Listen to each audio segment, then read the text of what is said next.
I love this behind the scenes. It's so awesome. Oh gosh. You should see it when it's not virtual.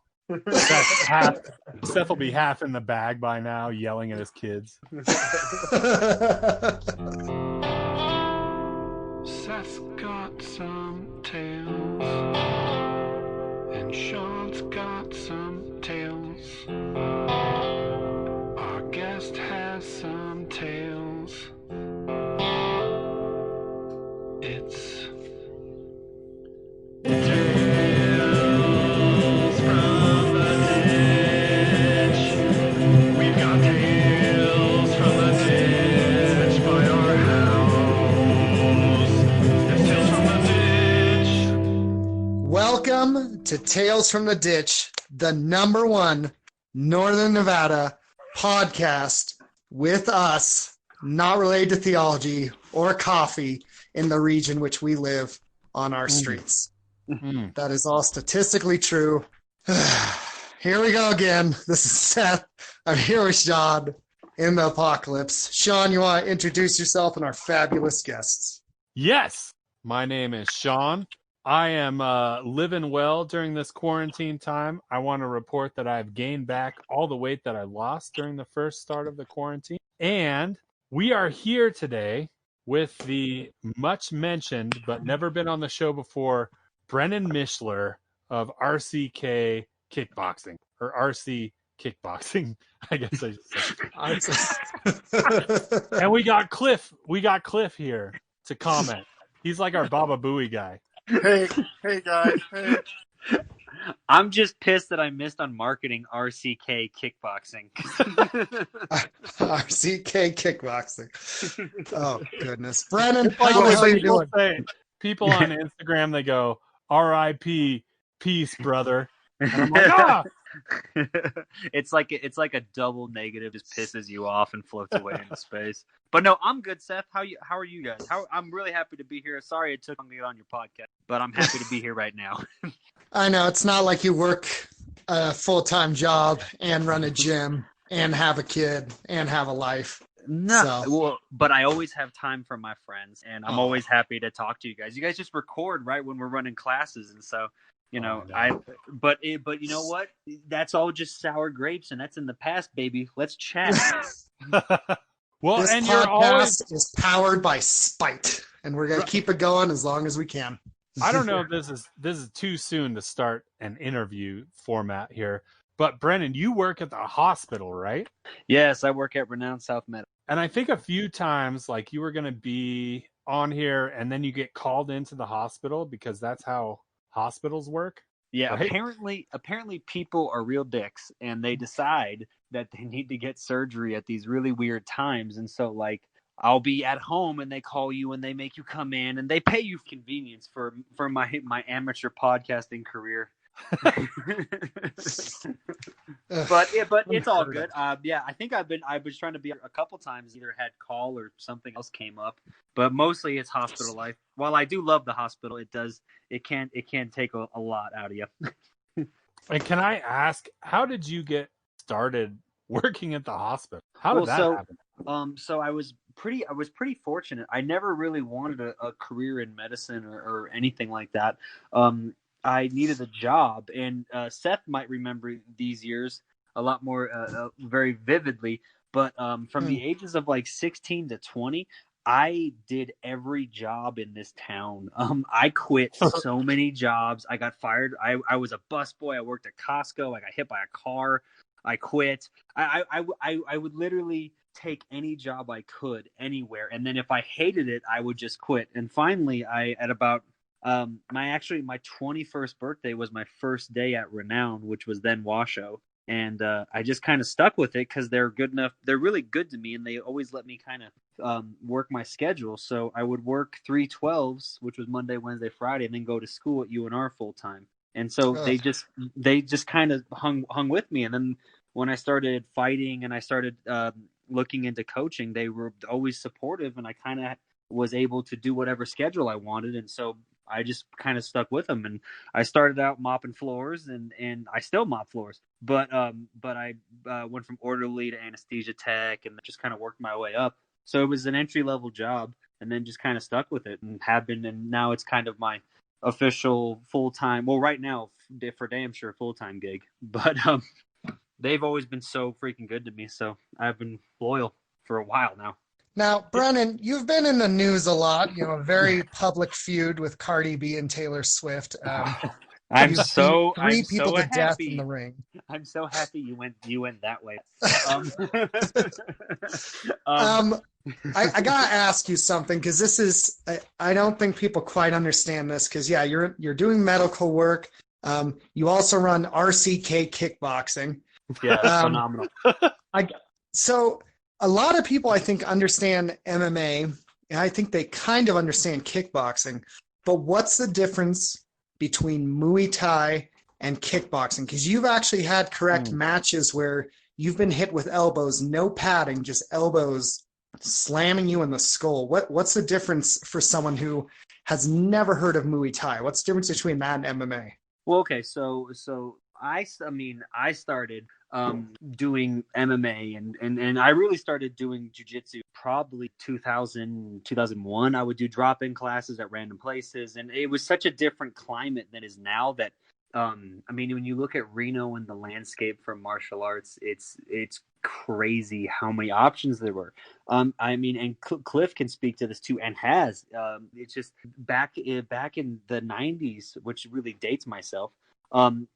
There was MMA, there was jiu-jitsu, and then karate. And so, to answer your question in a long sort of way, now that we have so many gyms, you can kind of differentiate the sports and kind of see where the actual differences are. To me, kickboxing and Muay Thai, the main difference is, while it may aesthetically look the same, the pace is very, very different. The rule set, depending on what country you fight Muay Thai in, can be similar, but the whole point of it is that you're trying to establish dominance and beat the crap out of somebody standing up with no emphasis on like the ground. But the main difference between kickboxing and Muay Thai is the actual rule set once you get into it, or how you can take someone down, or even what kind of weapons you can hit them with. You can hit them with your knees and elbows.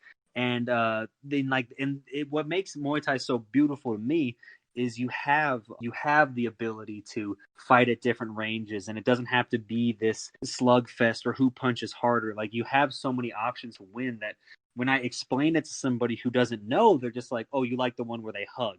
And that's when I say yes. I like the one where they hug. That makes the most sense to me. But it's just like, it's to me, it's the most fluid, artistic stand-up expression that you can have, and it captivated me extremely quickly, because Seth, me and you got a couple gold medals from a couple grappling tournaments about a decade, about 12, 13 years ago. But I fell in love with Muay, and I fell in love with how hard it was. Like, when I first started, I got beat up a lot. I thought I was tough, and we had all been in a bunch of street fights, and I thought that was cool. But then once I started training with people who were just trained killers and could just manhandle me, and then not only just punch and kick me, but like sweep my legs out and embarrass me, or like kick my legs out when I'm trying to do stuff. I got captivated by it, and then I just never looked back. And now I'm one of the only Muay Thai gyms in town, and one of the only schools that really tries to and put an emphasis on the finer parts of the art that kind of get lost in the US.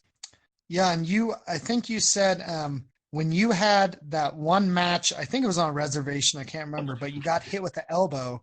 You thought someone had thrown a rock from the crowd at you. Is that what you said? Yeah, it's become kind of a standard anecdote of mine. But yeah, I was in the middle of the fight, and it was my first fight with full rules and with elbows and everything like that. And I got hit with an elbow, and I didn't see it coming. And anyone who's ever been, if you run into a door or something and don't see it coming, it's very jarring, and you have that moment of like, quack, and you're not really sure what hit you. And so I got hit with it, and I thought, because we were fighting, the crowd we were fighting in or in front of was not, I would not say, a lot of not the most cultured people in the world. They were just yelling horrible shit at me the whole time, and they made fun of me for wearing the shorts that I was wearing. And so I got hit in the head, and I thought someone stood up and threw. The first thing that went through my mind was a rock, and then I thought it was one of those maybe Mickey grenades bottles that you used to drink outside shows. I thought I got hit with one of those. And no, it was just an elbow. And I was just like, holy shit, I didn't know that could hurt them. Because by the time I had that fight, I had a bunch of MMA fights and been punched in the face a bunch, but I didn't know how much that like stings. And then it was, and like, this is all within like a tenth of a second. Then I'm like, don't get hit with one of those again, and then go back into. So it's a really weird experience. That's like a pure elbow, no padding or nothing, right? No. But no headgear or anything. No. The crazy thing is that actually, in my opinion, and it's I have a very limited opinion, but it's like I've been hit with elbows, with elbow pads. I've been hit with without elbow pads. I think elbow pads hurt kind of more because not that the concussive trauma, but the like scrape and cut. Dude, I get jacked up more getting elbowed with elbow pads and like this weird rug burn where it looks like I have a hashtag on my face. Anytime I get elbowed, it's trash. But yeah, it was the first time that I got hit with a proper elbow. It took my breath away for un momento. Aw. Yeah, I try to keep it poetic so it doesn't sound so barbaric. So hey, Cliff, what are you drinking? Yeah, what is everybody drinking right now? I've got some scotch. Very good. Just sides from Cliff. I am hella XXX, my dude. I'm straight out, so I'm fine. Well, good for you. Good for you. I'm currently drinking cocaine. So I have a very nice Pilsner from Tentor, which is a phenomenal local distillery. Oh, yeah. Indeed it is, sir. Good people. Oh, goodness. Um, Well, that's all I had. Good night, everyone. It was a pleasure. I have a question. So, actually, I have two questions, Brennan. One is, it's significant that first elbow fight was on a reservation, because usually no headgear or no pads isn't something that's necessarily allowed. Is that right? No, yeah, you're exactly right, Sean. So what's really weird about Nevada is that it's still the Wild West in a lot of ways. That when it comes to regulated fighting, if you go to California, if you fight in Washington or all these other places, depending on the show and the sanctioning body, they'll make you wear pads. And most of the time, the people think, oh, it's headgear and like shin guards. The shin guards are just socks. They're not like real shits. They're literally more decorative. And then the headgear can be dependent on the show or how many fights you have and all that other stuff. But in Nevada, you can legit just go take a fist fight, and like they don't even need to prove that you have a coach. They don't need to prove anything. So you don't even need to prove experience. And like that's where you see when you go to some of these local shows, some complete and egregious mismatches where people are getting the shit kicked out of them and have no idea what they're doing. And I don't blame promoters. I blame the person. But yeah, no, Thanks, Obama. Yeah, it's really kind of crazy. I know that they're trying to change the style of it so everyone can. I mean, you should have like amateur fights with pads. Like I don't see a problem with. But when I first started, it was not that way, and so some of my most fondest memories are going to really weird small towns and having pretty much professional fights and not getting paid for it.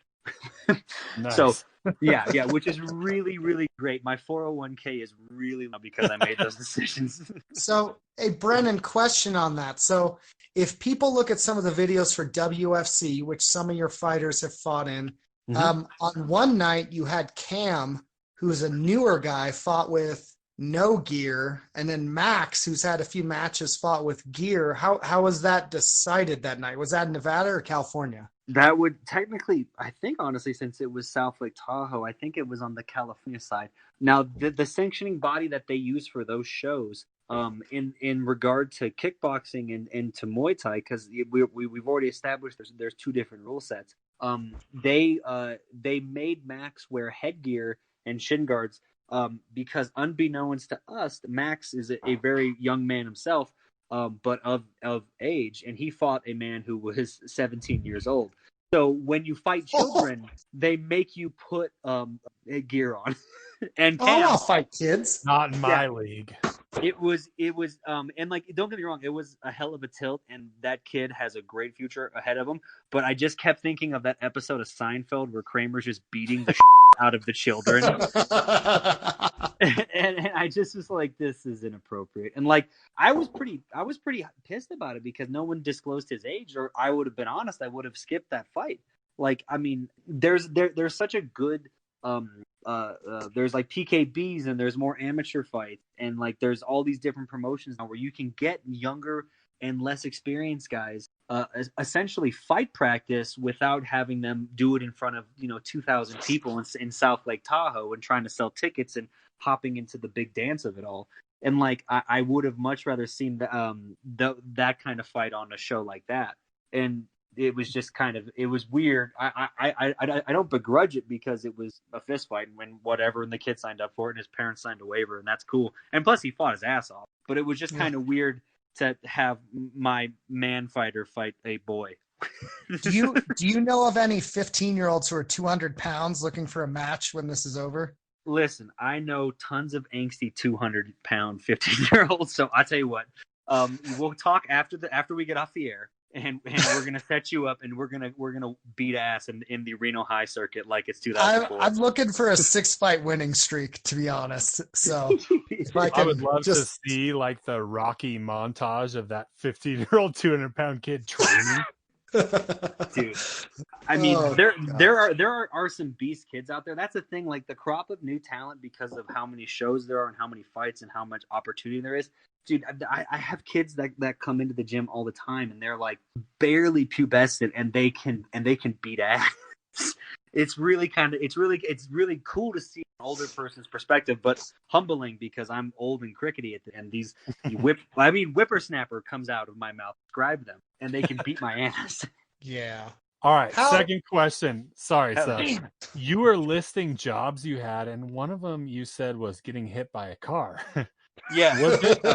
Was that that Parks and Rec guy? Like, I got hit by a Lexus. Would you like me? Yeah. So you want me to flesh that out? A little bit. Okay. So I was Let me paint a picture with my words. So the year was 2005, I believe. It was a horrible year for all of us, probably. But, and so I was working at your local Costco, and I had just gotten the job. I was about a month in. And when you first start there, on top of the sweet polo shirts, you have to you really have to go out there and do I'll get all the shopping carts. Now, I'm a very fair-skinned fellow, and I don't think that's me being unkind to my tanning abilities. But I get sunburnt super fast because I'm just pale as hell. And so I was out there getting carts, and they would leave me out there for hours at a time. So I was getting a cart. And a patron of Costco decided to accelerate a little too close to me and hit me with the rear view mirror onto me, like straight sideswipe me hella hard. Bastard.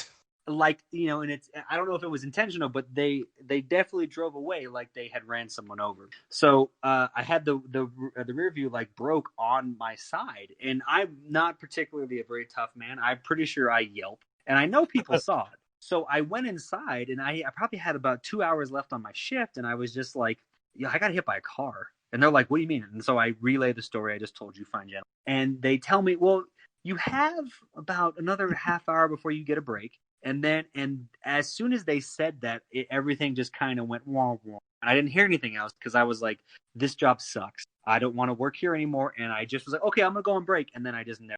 So, my man. Yeah. The next day, I went to Warp Tour. So you saw where my priorities were.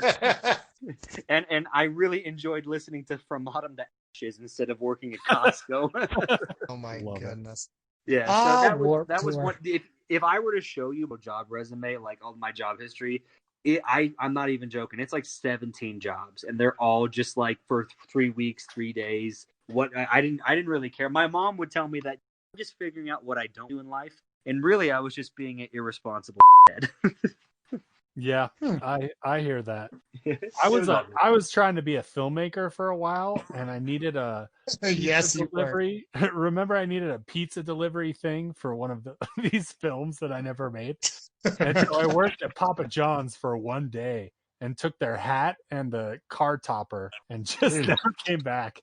That's awesome. Yeah, it was terrible. I was One a of horrible person. one of my jobs was actually working at Godfather's. I got the job, and I was about to deliver my first pizza, and then I realized that's not what I wanted in my life. And I literally said, "I'll be right back. I have to go to the bathroom," and I just left. And I don't condone this at all. Don't get me wrong, but it's really of course. funny. Sean and I worked at a door factory, and That's actually just Monsters Inc. is what you work at. Accurate. Yes, true.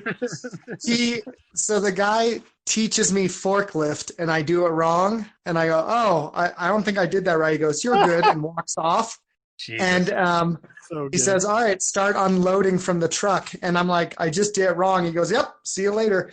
So I drop about $8,000 worth of doors with the forklift, So and I great. wanted to fight the guy. So next day, I drop off my roommate who was working there, and I go, "I think I'm gonna go have a fun day at the beach." And I drove off and never came back.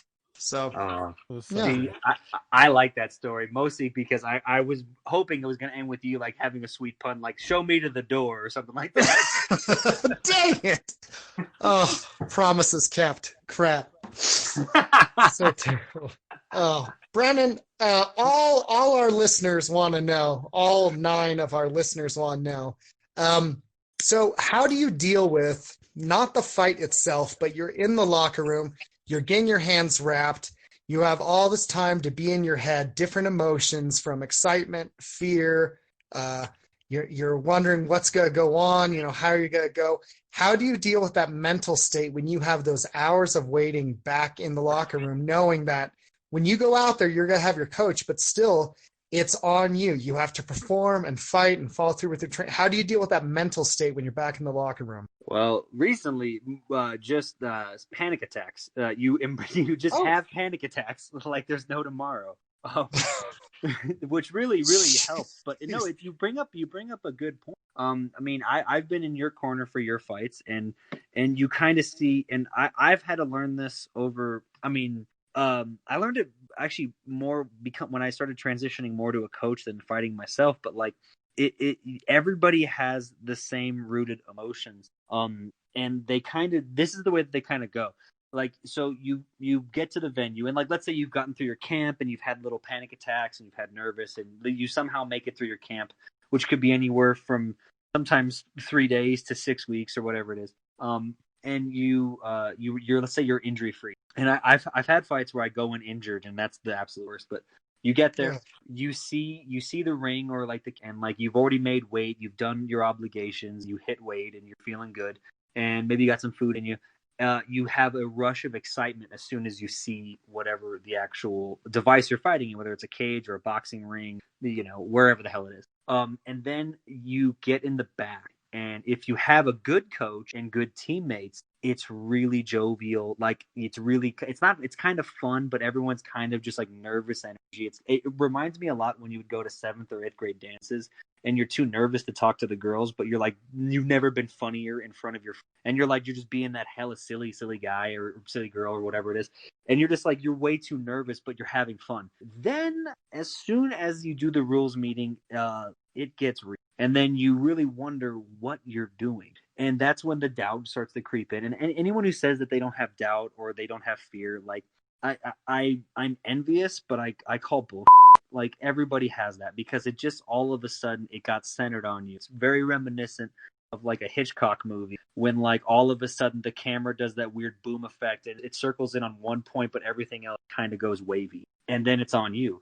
Now, if you're getting your hands wrapped, that's the worst time for me, is getting your hands wrapped, because you can't move. You have to stay still. You have to be centered. Some people listen to music. Some people start talking shit. Some people start making jokes. Everyone handles it different. I have always done better just thinking about the first 10 seconds of the fight, because that's all you get to handle is the first 10 seconds, but that's all you can control, and that's the only time where you can like designate like a move or like focus on one thing. Then when you're warming up after your hands are wrapped, another panic attack will and you'll get excited and you'll shake it out and you feel good, but then as soon as you're warming up and people start coming back who've already fought and they've gotten the shit beat out of them, or they've won, you just kind of go through all of the emotions, and like it never changes. Like I don't even know how many I have now. It's somewhere between 15 and blah, but it just is like that's never changed. It's and I've fought on a lot of cards the first fight, and I fought in the main event on a lot. And being the first fight is the best. Being the main event is the absolute worst. You have to sit there all damn night, watch people come in bloody or hurt or making excuses, or coaches crying or screaming at them, or like they're screaming at their fighters. You go through all these emotions, and like the thing you have to do is just hang on. It's like any other type of mental health advocacy or anything, or any like type of technique. It's like you just deal with the emotions. Like you really try to navigate them, and you don't ignore them. You just know that they're with you. My girlfriend Vanessa is so smart, and she's way smarter than I am. But she was describing like being in a car with something, and like it's not that you're trying to kick your whatever your doubt or your fear out of the car is. You just travel with it. Stays a part of you, and that's kind of helped me, especially my last like two or three fights that were all for titles or for money and stuff like that.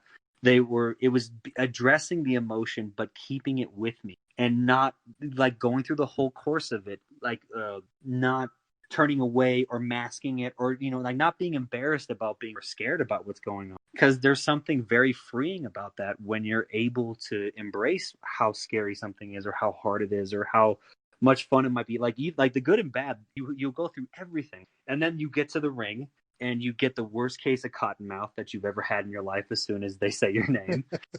And you know what I'm talking about. It's the scariest thing in the world. It's even realer now, and it's like when you play a Call of Duty game and like you're about to get off the helicopter or off the boat, and you're just like, oh my god, I have no idea what the is about to happen. And then now you're speaking my language. I knew I was going to get to you. I knew I was like, it's like I try to speak to the whole audience because you guys are nice. I appreciate it. But it's like you have no idea what's going to happen. And then as soon as the fight goes, if your training's good, if your mental state is good, if your drive is strong, you'll be okay, win or lose. I've had fights go bad, and I've had fights go really well. And the middle of, or the beginning or the end of the fight has never been like that bad. As soon as you get your hand raised, or you don't get your hand raised, you go to the back, and then everything comes out. Like I've had times where I've cried, I've had times where I've puked, I've had times where I've screamed out of joy. I've had times where I've also had times where nothing happened, and I was waiting for something to happen, and there's like more anxiety. But it was just like, you just try to, you don't be scared of your emotions, and you try to use them. You don't use them as gas or as fuel. You use them just to get to the next stage of that night and that moment. And then once you have it like that, every single fight's different. It never is the same way twice. And so you just try to navigate it. And I imagine guys who have 40, 50, 60, 70 fights, I don't know what their perspective is, but I know mine. It's what I try to do with all my fighters now. All my coaches now is like, don't let people freak out. But if they start freaking out, let them deal with it. Yeah. Like everyone here is a consenting adult. No one has to hear. So by the time that we get there, you let them have a moment. Whether you view it as weakness or strength, it doesn't matter. But you let them embrace it, and then support them or get away from. I've had people freak out on me. I've had people yell at me. I've had people ask me why that they wanted me to let them do this. I've had everything happen. But you get them to that ring, and they will be fine as long as the training's been good and as long as everything. Then after that, I've always showered with love or been stern with people. I try to read the person, but in a very long-winded way, you just let people have panic attacks, and then you ride like a mechanical bull and hold on, and hopefully they get to the end. Hey, Brennan, we have a listener question from a Seth W. Yeah. What do you say to a fighter who doesn't listen to his corner or pay attention to instruction? Yeah, so I've had that. Very good question, Seth W. I've had that. I've actually had fighters who I consider some of my closest confidants go rogue in the middle of a fight. And the only thing that I have Yeah, there's been quite a few of those. And what I try to do is I'm not a yeller. I don't get mad in the gym. I don't crack a whip. I really don't, because it's just to be expected of you. If you want to get the kicked out of you in front of your friends and family and in front of strangers, that's your prerogative. But if you're not listening, and if you're having doubts and stuff like that, I will crack that whip right in front of you. When you're only looking at me and you're wondering what the hell's going on.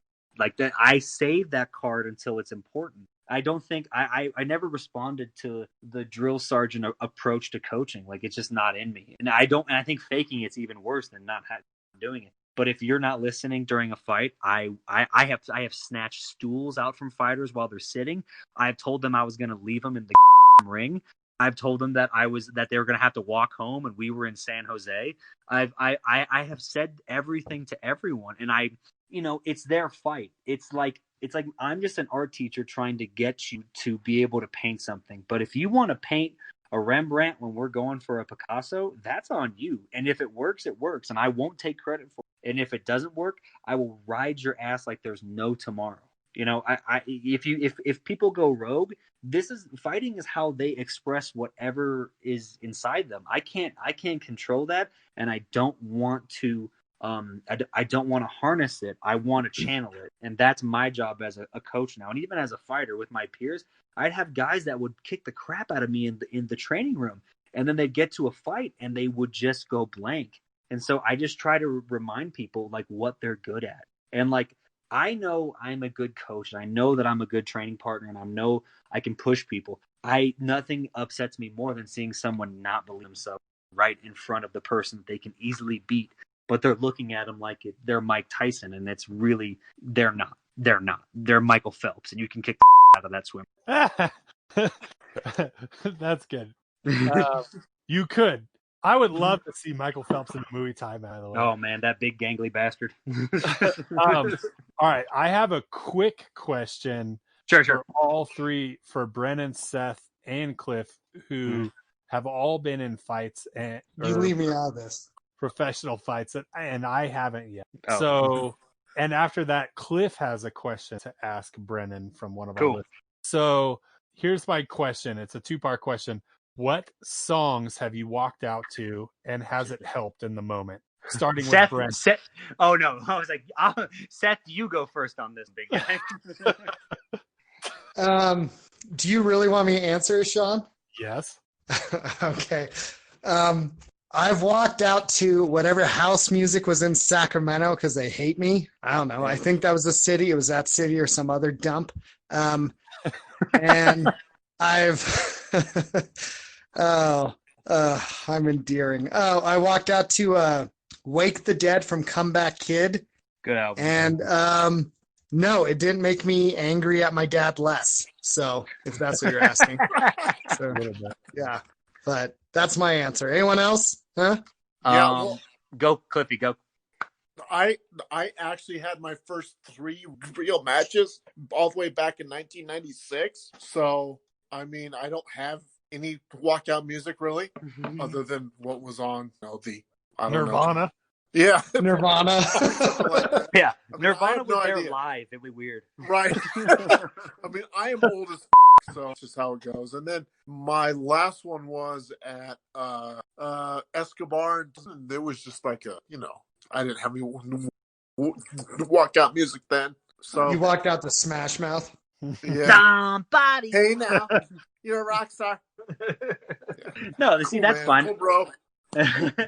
That's like the thing. Like, I get asked that kind of a lot by people. Like, what song should I walk out? I've always just been like, whatever you need for that moment. So, like, in the however many years I've been fighting, that song's always changed. So, like, it kind of depends on whatever mood I'm in and how the camp was and stuff like. And so, what I've come out to like Terror or like Harvest or these hardcore bands. But then as I got a little older and got more wise, I came out to Bruce Springsteen's "Dancing in the Dark." I've come out to Elton John's "I'm Still Standing." I've come out to Queen's what is that song called? Don't Stop Me Now. I've come out to Omarion. I've come out. It just really depends on whatever mood I'm in, and so it's just the song doesn't define me. But what I will do is when I'm running miles and I'm doing pads and stuff like that, I'll listen to that song a lot, but only in my recovery. So like I can kind of have like a Pavlovian moment where the song, I'll use it to settle my heart rate and to kind of center. So it's like, I'll like come out to like a Grimlock song, but I'll listen to it as soon as my workout's over. So I learn how to control my breathing, not waste extra energy, and I try to use it as much science as I can find about fighting. I'll try to implement it and then see if it works, and I've had good success with that. But I will say, coming out to Whitney Houston was probably the best decision. Or the best one was actually Prince. Right after Prince died, I came out to Purple Rain, and I refused to walk to the ring before the song was over. And they were pissed.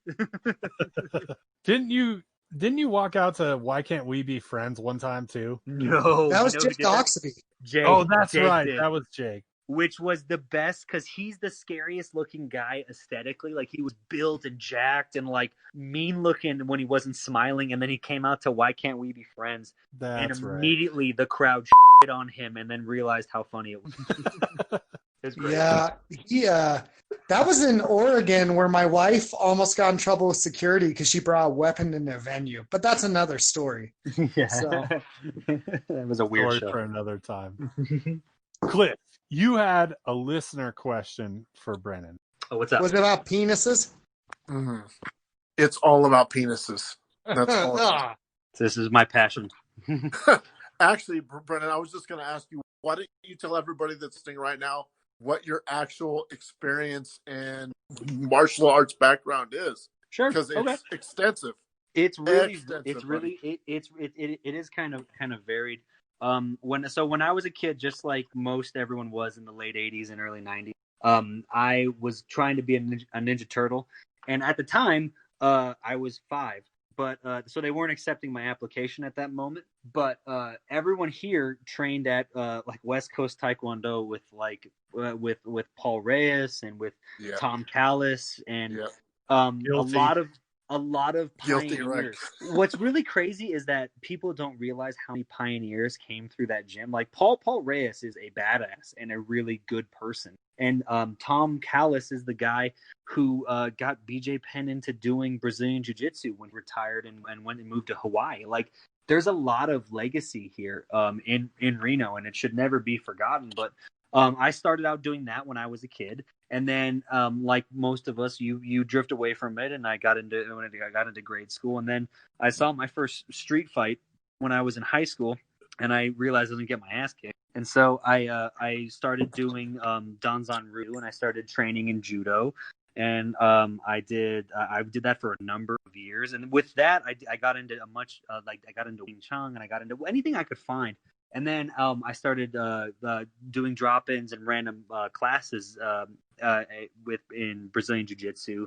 And I mean, Seth, you remember me, like we would get in these altercations and like I would try to choke people out or like grapple and do all this other stuff. And then I started toying with a little bit of boxing and there really wasn't options. And frankly, I've always been bad at technology. So the internet really wasn't good for me. And so it wasn't until Seth, he was telling me about his friend Casey Balkenbush, who was opening up and this is before they got in.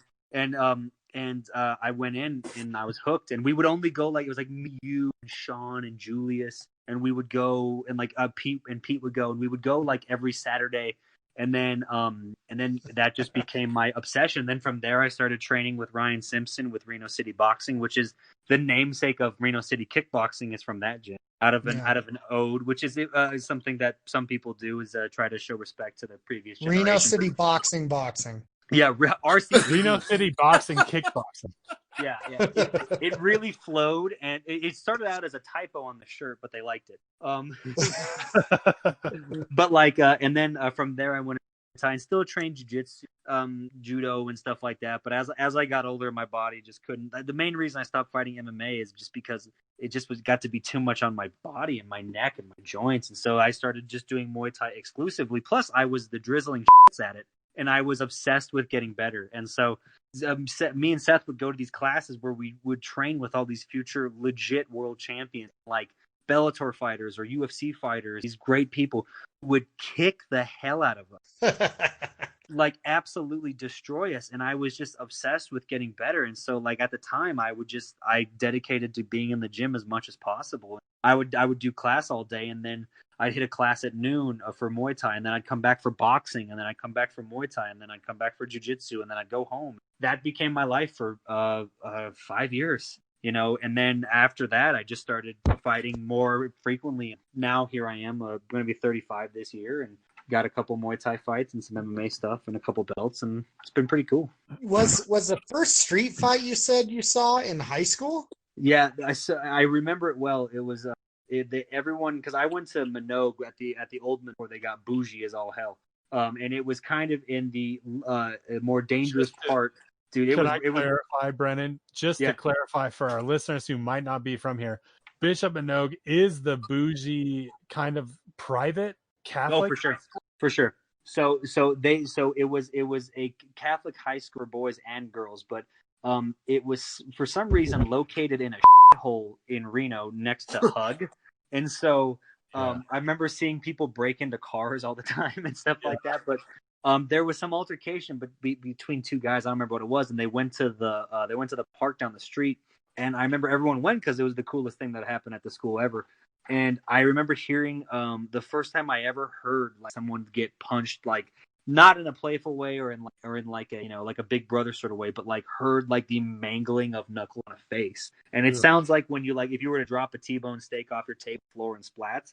And that's the sound. It's the sweet, sweet sound, but it shook me so bad, because I mean I grew up extremely like privileged and sheltered, and like, you know, and I've checked all my privileges and all that stuff now, but like I didn't know much about life. And then I heard that and I was like, I'm gonna get my ass kicked. I need to learn how to fight. And I had never even really had. And then after that, me and Seth can talk on another podcast about the 500 other fights and other horrible things we've done since that moment. But like I just knew I had to learn, and more out of a necessity. And then it became a passion, but some would say an obsession. And now it's a career. It's funny. My first street fight was 7 years old at a Bible study. That totally checks out right now. So I told my dad that a kid had been punching me at Bible study and that the babysitter wasn't watching. And he said, well, you know what you have to do. And then he walked away. I said, I don't know what I have to do, but he just walked away. So next Bible study, I punched him, and I got in a fight in the backyard with him as my brother and his brother watched us. And praise the Lord. I've been going to church ever since. I've been drinking green tea all day. I have two questions, and then I think I've tapped out everything on my list here. Sure. Can you elaborate on Seth getting a gold medal for grappling? And two, don't you dare, you bastard. Two, how many professional athletes from the Reno area have you punched? Okay. So first one. So I don't know if I would label myself as a good friend for a long time, but what I would do is we would drive down to Vegas and we would do jiu-jitsu tournaments. The first one I did was in like 2000, maybe 6 or something like that, 5 maybe, I don't remember exactly. But I would do it, but I was always just meeting. So all of us would hop in a van and go down. There'd be 12 people waiting all day to watch me grapple, and then we go party in Vegas and go to buffets and stuff. And so I tried to find the most violently inclined person I knew, which at the time was Seth. And I would be like, Seth, we should like, and we, at the time we didn't want to affiliate with any gyms, so we would train like ourselves, and we'd buy those Gracie in Action VHSs, and we would drill moves, and we actually trained kind of a lot. We would do like 4 to 5 nights a week of like 2.5 hours. Like by no means were we good. Don't get that wrong. And so I would occasionally sign Seth up for jiu-jitsu tournaments without his knowledge. And so on this occasion, I signed Seth up for a jiu-jitsu tournament. And to Seth's credit, he would try his hardest to abide by the rules in said jiu-jitsu. And he would very, very rarely punch the person. Not saying it didn't happen, but rarely, or elbow them, or put his chin in their eye, or something like that. And if he missed the guillotine choke, it was going to be a long, long 4 or 5 minutes of him holding that person as tight as they could. But so we went to one particular grappling quest in our Naga or something like that, and we had a bunch of people. But what we noticed was the gold medals were not as closely guarded as you may have thought. And so during Seth's match, he gave a gold medal level performance, and he was rewarded with that after his match. And after that, I don't remember exactly I what happened. agree. Yes, but he really did well, and I love them because he would, without question, follow anyone into battle, even if he didn't know exactly the rules of said battle. And it's really, really funny because he would grapple these guys who took it so serious and then give them nightmares of a match because he just didn't give a shit. And so he would do things that you don't expect people to do, and he'd have really good success because I mean, like someone would play like open guard and Seth would just like stand up, which is what you don't do. Or wear tie shorts. Yeah. Yeah, I remember that particular competition. I think Seth went 2 rounds on that, and in the second or two, I don't know how it works, some kind of Grand Prix. In the second fight, Seth kept clinching with these guys, and he would throw a knee halfway and stop himself before it made contact, and he never got called on it. No, and I remember from the sidelines, everybody was saying, no knees to remind him that. And you know what? Seth listened, and that was appreciated. But he had to establish dominance over that asshole. I remember Brennan grappling a guy, and the guy kept slapping him. And my wife was very frustrated and was like, that's just rude. He shouldn't. Why is he slapping him? She goes, I don't care for that guy. I was like, well, you go tell his coach, my wife. Come on. And that was frankly just unhinged about something. I remember, I don't want to, we can edit all this out, Brennan, if this is incriminating, but I remember this gold medal thing. And I remember how smooth you and I were because you had a gym bag and you kind of scooted this gym bag over under this desk, and hanging at the top of the desk were these gold medals. And I remember I just turned quickly and scooted one of the gold medals off this pole that it was hanging on. It fell in the bag. You just grabbed the bag and walked away casually, and it was like smooth as hell. No, that was but you do remember what we were trying to steal most of all was one of those swords.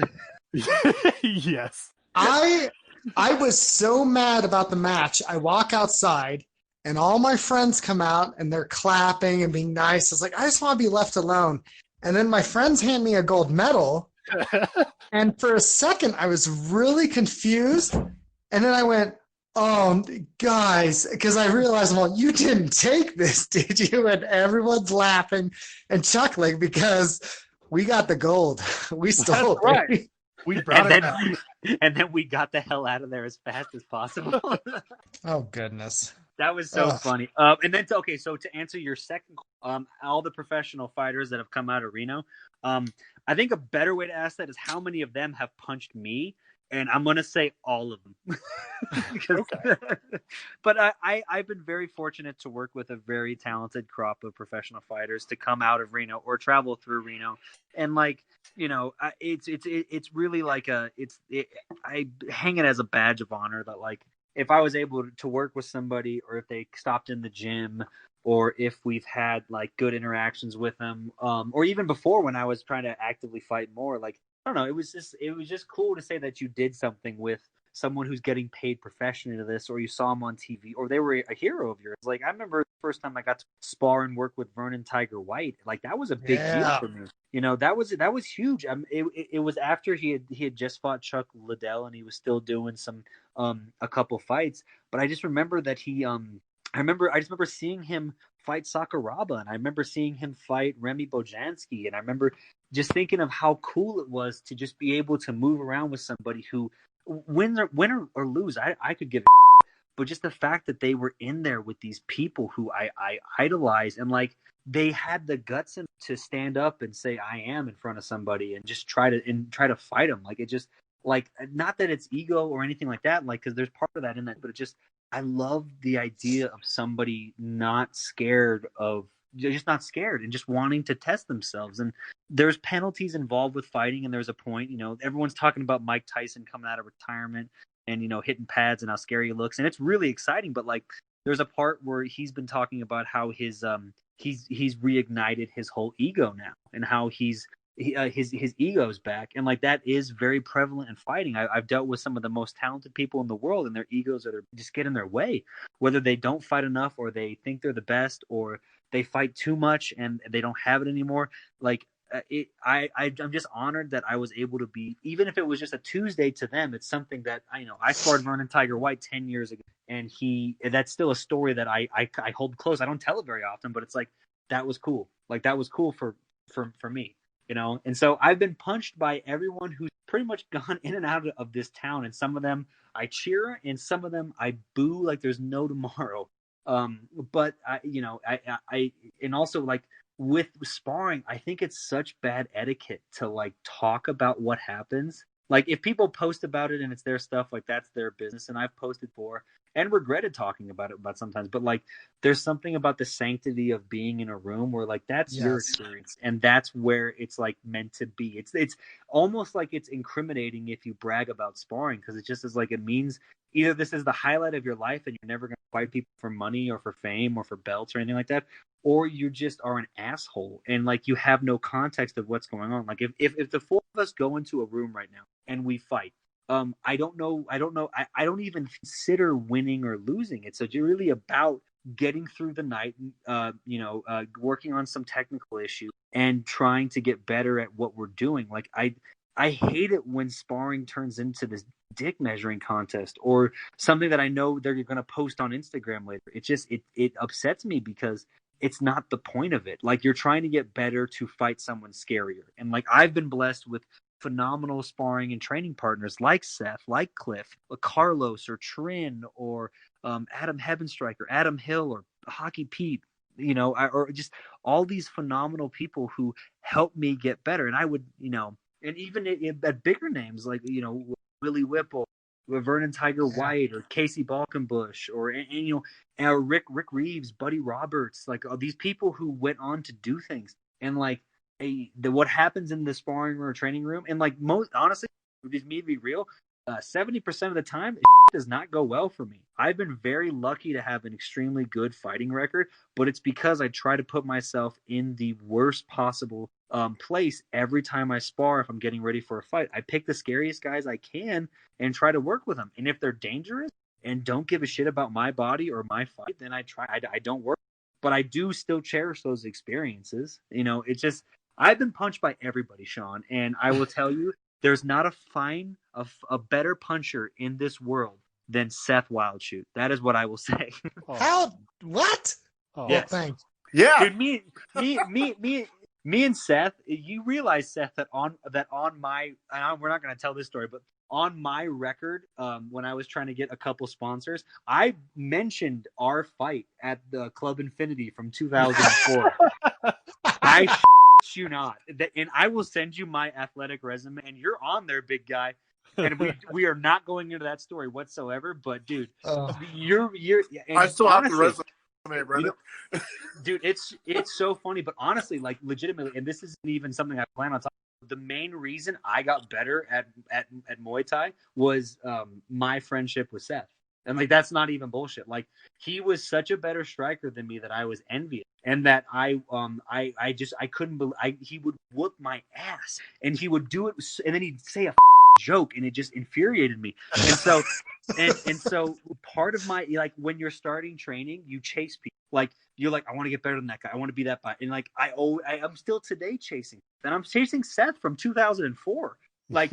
Like, anytime I've ever helped Seth get ready for a fight or spar or anything like that, I will literally do a big gulp and just be like, okay. Because in my head, I'm still trying to be as good as him. And like, it's one of the things that's not defined our relationship, because he's one of my closest friends. But like, it's helped push me to be a better fighter, a better coach, and to take my craft more serious. And it's really weird. Like, I've sparred with really great people and people in the UFC and blah blah blah. But like it's my friend Seth who I'm like I want to be better, and he's what drove me when I first started to do this sport. Like he was my gateway drug into professional fighting and into coaching and everything like that. Like it's and I don't think I've ever told you that. No, you never have. And all I had was some snarky comment, and now I feel really moved and appreciative. And I wish I could text my therapist real quick, but no, but it's I can back that story up, Seth, and yeah. Brennan, I can back that story up. Yeah. So if it's about 2007 or so, yeah, like Seth and I are talking about you, Brennan, and Seth tells me that you're ready. Okay. Seth's like, he's ready for his first fight. And I mean, that is like speaking to what you're speaking right now. Like he always had your back, dude. He always had your back. You know, that kind of like that you thought that he was like the OG of your, you know, of your MMA experience or whatever. Yeah. But like, I remember a long time ago, like me asking, like, who's coming up? And it's like he was talking about you. So yeah. Well, that actually makes me feel really happy. But it's like the crazy thing. I started training with Seth in like a garage, and like even to anytime I've had a fight coming up, the first person to offer me to help is Seth, or it's Pete, or it's Austin when he's in town, or it's people that I started with, and it's people that I have a really great picture of like me and Seth and Julius, and we're outside Nevada Muay Thai. And it was like a Saturday morning, and it's just like but it's like I think of those people as the ones who pushed me. They were the coals that fire that now I'm trying to instill with you, with your Hub Cliff and everyone at RCK to try to get another generation of people who make these close relationships. It's very weird to talk about, you know, friends. Like it's almost like civilian life and like Army life, if I can make an inappropriate comparison, because it's like the people that I train with, like me and Seth and me and Cliff and everyone that I've named so far have beat these out of each other. But it's like but like not in a malicious way, with no hate, and just to get the other person better. And it's such a weird, beautiful relationship that people don't get, and they shouldn't, because it's weird. But it's like I'm driven by Seth. I'm driven by you, Cliff. I'm driven by, you know, everyone at the gym. Like when I mostly think I don't want to let them. And when I fight that exact same way. And if I lose, it's inconsequential. It really is. It's more about not letting the people down. And as long as they know I worked as hard, like I don't make excuses for any loss I've ever had, whether it's fighting or personal or business. I don't make excuses, and I keep all that to myself. And I think that's the way to be in life. But like, I know I can call any of you guys up and like, I know that you're there as a safety net, and I know that you're there to push me to get through it, to move on to the next thing, or to analyze and see the actual. And that's why I appreciate any of the relationships I have with you three other gentlemen, and everyone else that I, you know, have it at the gym or in my life. Well, I mean, all of us, like, I mean, you can't get more intimate other than like putting your hands on your friend, right? I mean, there's in a malicious way, right? So I mean, like, yeah. I mean, like, especially when you're all sweaty and it's like sweaty, punch me in the face, hugs, right? So I mean, I understand that, and like we're all old friends. I mean, not many people understand that we've all known each other for years and years. So our relationship is a little different, but I mean, we all respect each other, and we all work as a team, and we all love each other, and we all want each other to actually be well and good and succeed, right? That's actually a good point, Cliff. I just realized, I didn't realize, but I just remembered, Seth, at your wedding, Brennan and I were both co-best. Yes, I didn't trust my brother. Yeah, your brother didn't get any part of it. But, but like, that's the thing is, like, Seth, you and I have been friends for so long, but the thing is that Brennan really has been such a great friend to you and appealed to you on a level that I was this chubby married guy, and I couldn't really I couldn't appeal to that side of your nature where you wanted to fight and be involved in martial hurt arts, other humans. and all of that stuff. And honestly, like wherever I was unable to meet you there, Brennan was already there, like being a great friend. And that's like a really cool thing. And it's never been, the cool thing I think is it's never been a competition. See all kinds of friendships where people are competing to be the top B in the friendship or something like that, and it's never been there. It's like Brennan's always had his part of your life, and I've always had your my part of your life, and it's never been a competition. It's super cool. It's like that brotherhood type of bond that is, like you were saying, so hard to explain to people who haven't had that. They don't understand. Like, so my opa, and I'm Dutch, so I say opa instead of grandpa, because we wear wooden shoes and we're ridiculous. But it wouldn't have been uncommon for him to call people he went to war with brothers. Like, he'd tell them he cared about them. Like, you'd write letters to him, because there was a bond there that you can't manufacture what you feel between people who you've shared, like, combat with, fighting with, like, tested yourself with, when you've seen your vulnerability in the midst of facing an opponent. Like, my opa's friends from World War II were young men who had to face unthinkable things, and they were the only ones they could express it to. Like, there are certain things Brennan and I have seen in fighting, whether in the street or even in times where I'm like, I'm going to give up, I'm done. And Brennan pushes me like a good coach to do another round, or no, don't give up on yourself.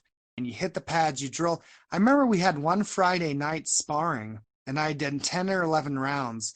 And the only guy I hadn't sparred with was this mountain of a man who's like 270, only guy. And I could have pretended, I could have said I was tired, that I can't do it, I'm just done, man. But I didn't like that. I didn't like that feeling that I was avoiding him. So I sparred him, and I looked like a sack of poop that had been kicked around for 10 minutes by angry high schoolers from the alt-right. But I made it. Yeah. And it was because I had good friends who along the way they weren't jerks to me, but they had said, Seth, you got to keep going. You got to keep going. Because even the smoker I did, I almost didn't want to do that, because I go, dude, I'm getting older. I'm probably not even good at this. But it's like, it is such a big thing that people alongside you who A, know with the same experience, they can identify with you, and B, and I think we need to understand this, the same thing with raising kids. It is such a big deal to have someone who says, I believe in you. You can do this.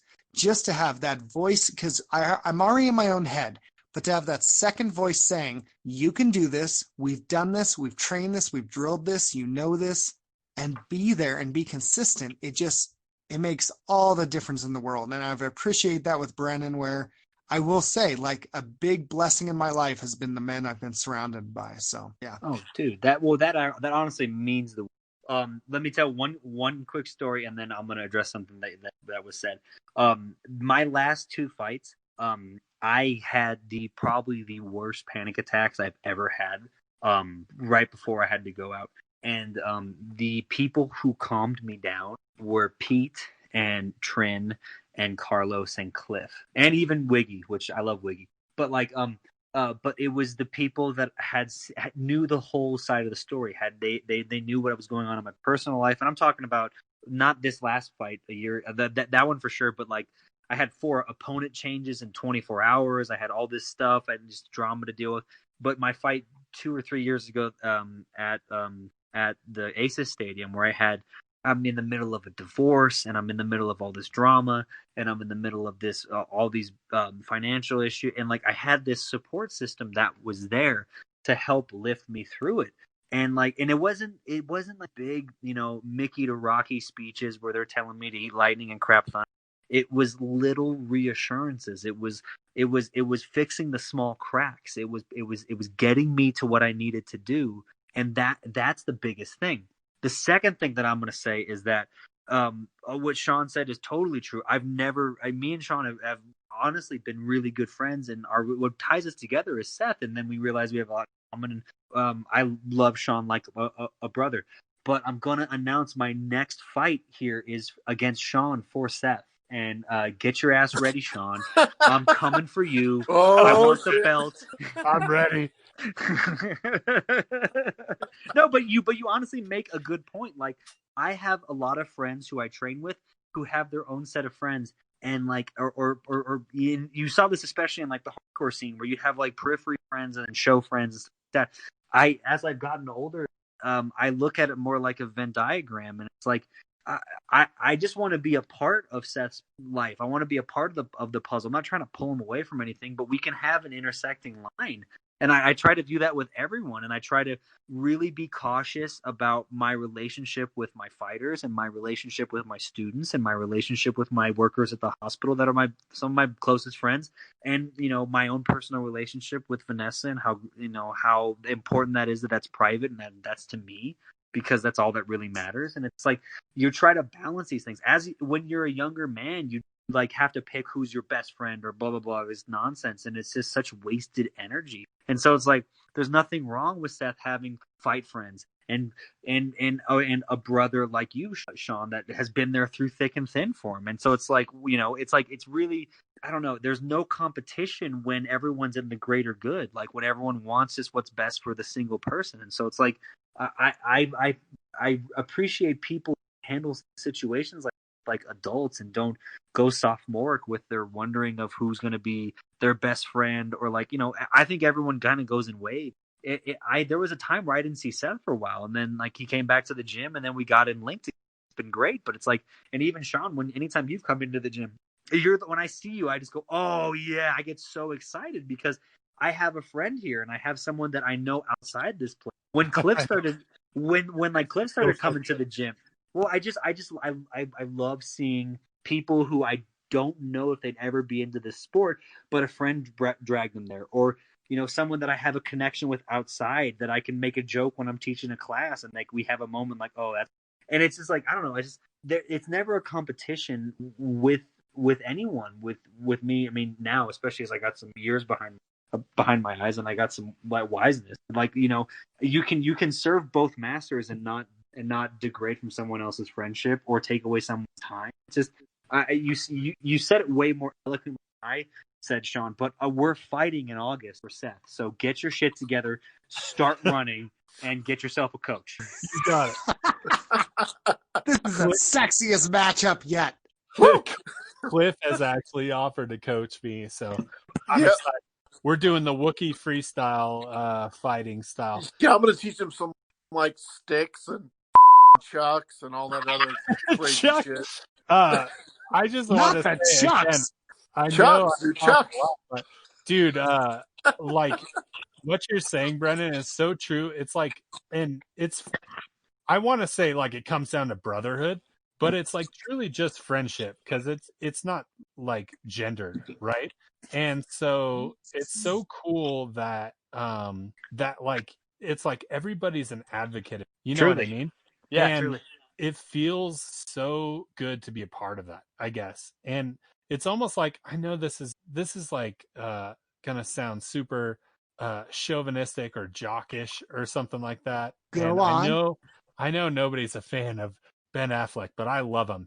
And that movie, The Town, where he comes up to the I know exactly what you're gonna say, and I love the Jeremy Renner guy. He goes, "Hey man, we have to hurt some people, and I can't tell you why, and you can't ask about it." And it's just like that type of stuff between the four of us and a bunch of other people is totally acceptable, because that brotherhood has been established, and it just feels awesome to be part of that, man.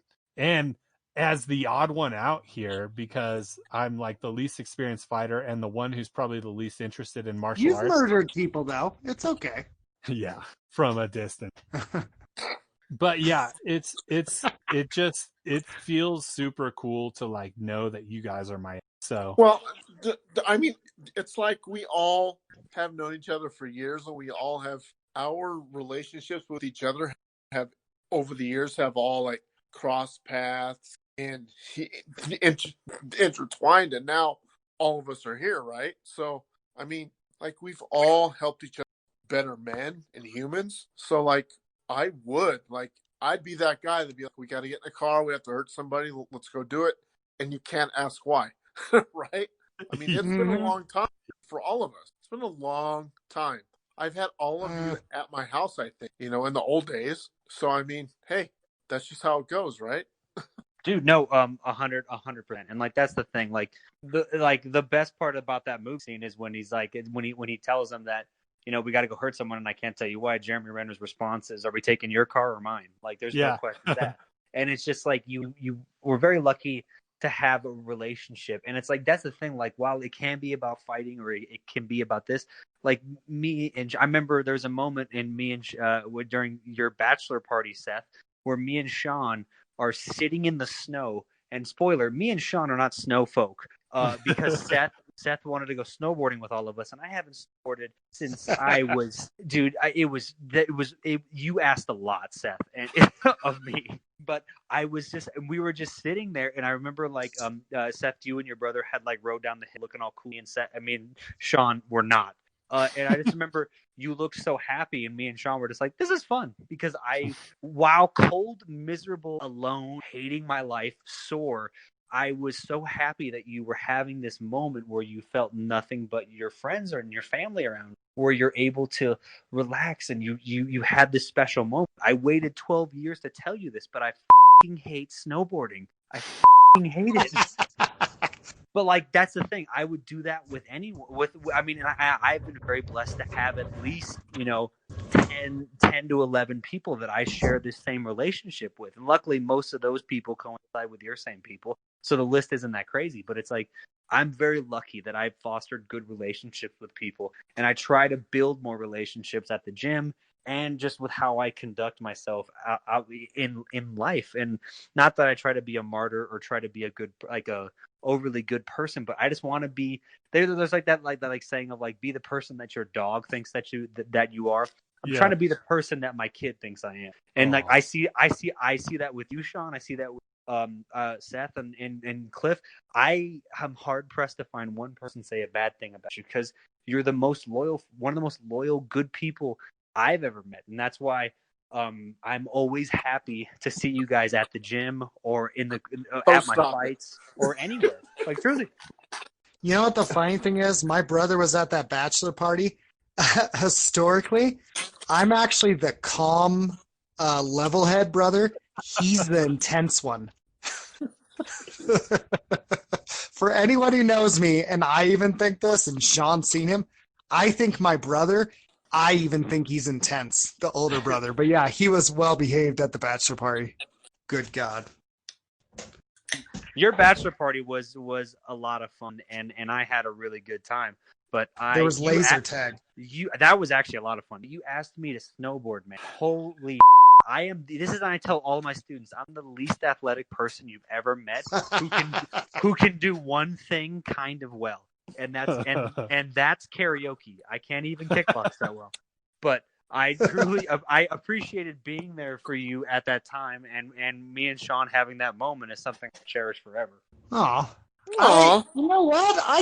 I was gonna plan on murdering people, but I really like our group of friends. This is really nice, guys. It's awesome. I really appreciate it. Yeah, I hate to be the Debbie Downer, but we should probably wrap it up. Oh crap! Yeah, it's 7:30. Wrap up, B. Wrap it up. So yeah, Brennan, if you have any time before we wrap this up, do you have anything to plug or discuss before you go? Yeah, I mean, thank you so much for the offer to plug. RenoCityKickboxing.com, Reno City Kickboxing on Instagram. If you want to train everyone's landlocked right now. We're doing deal classes for anyone who wants to hop in and get a workout at home. We're very happy to have you. You can contact me for details.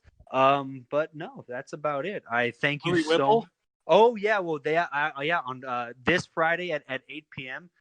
We are going to do a digital seminar with Willie Wayne Whipple from Walla Walla, Washington, who's one of my favorite people in the world, and he is a phenomenal Muay Thai practitioner who's been living in Thailand for a number of years. He has a plethora of fights and has more.